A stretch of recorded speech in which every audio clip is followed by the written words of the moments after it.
company, very young company. Originally goes back to 1997, but really growing into the market is they do only since 2004, where they generated 1 million sales, $1 million sales. Flemingo is a privately owned company in majority, roughly 80%. We have very strong financial backings through some private equity company, Samara Capital, quite since a couple of years.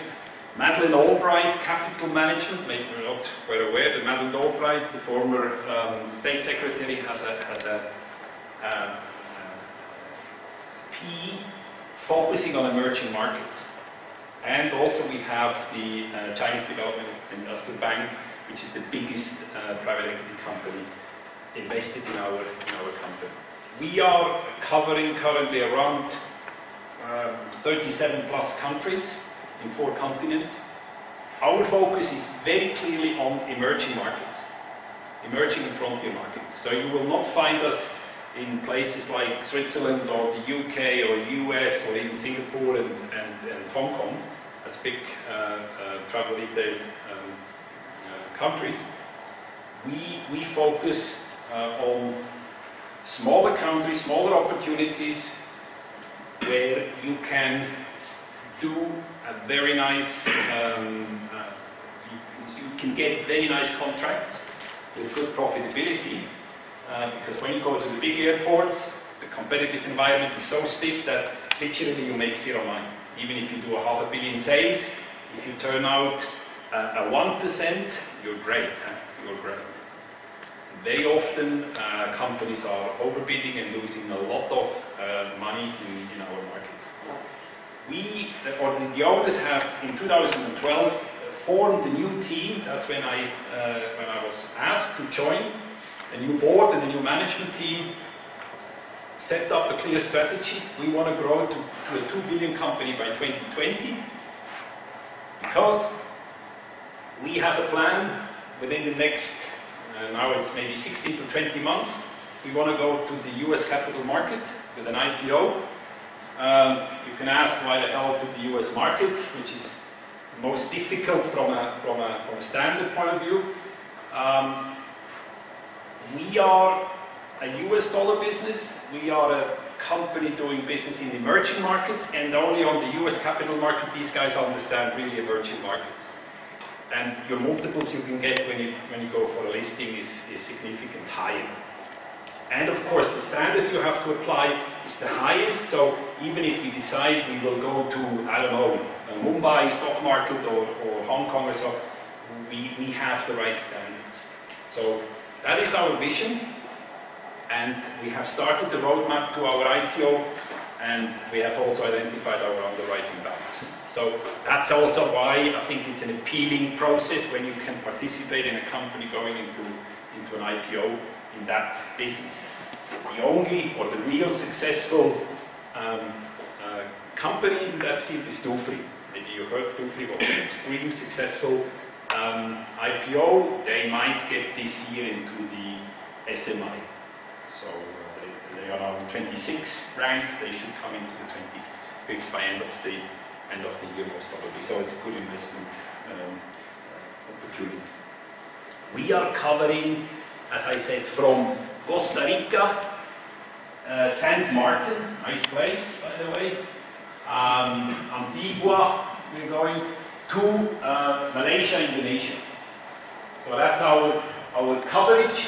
Now, when you look at the map, you will see, for God's sake, he said emerging markets, so why the hell are we here in Holland and Belgium and Germany and the UK? In some, and you see it in a minute, in some of our formats, we are not, let's say, focusing on emerging places only. And when you buy companies, and this was an acquisition we just did end of last year, you buy, of course, operations which are sometimes not necessarily within your strategic territory. We are extremely strong in Africa. I think we are the strongest in Africa, and you will see in a minute we are the strongest in India. The latest footstep we did in Brazil. We won in Salvatore, in Belo Horizonte, and in Curitiba tenders. We are working on acquisition on one. I'm working on an acquisition in Uruguay and an acquisition in Peru, as well as where you see the red dots on projects. So my prime focus at the moment is South America. In India, we were the first private duty-free operator in India. Before it was ITTC, state-owned duty-free operator. You still see one shop of them in Goa if you would happen to go to Goa.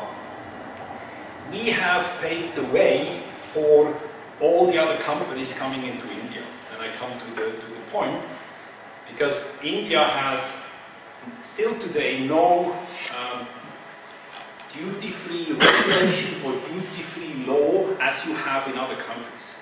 So duty-free is not recognized like here in Switzerland, where you have a specific law and customs regulations giving the exact way of working. So we had to go through, or Flemingo had to go through a very painful process, changing the law through court cases. I will also later on highlight that. So we were the pioneer, and of course early birds in the market, they sometimes die a little bit earlier, but Flemingo has been extremely successful. You see here a map where Flemingo is present from Calcutta, Amritsar, Jaipur, with the latest gain of a big contract here in Mumbai. You see competitor in Delhi, it's Arianta. Arianta is the Irish duty-free operator, also state-owned duty-free operator in a joint venture with the airport, in process of changing. You have Kochi International Airport, and you have the Nuance Group, joint venture Nuance in Bangalore, and with fashion operation in Mumbai.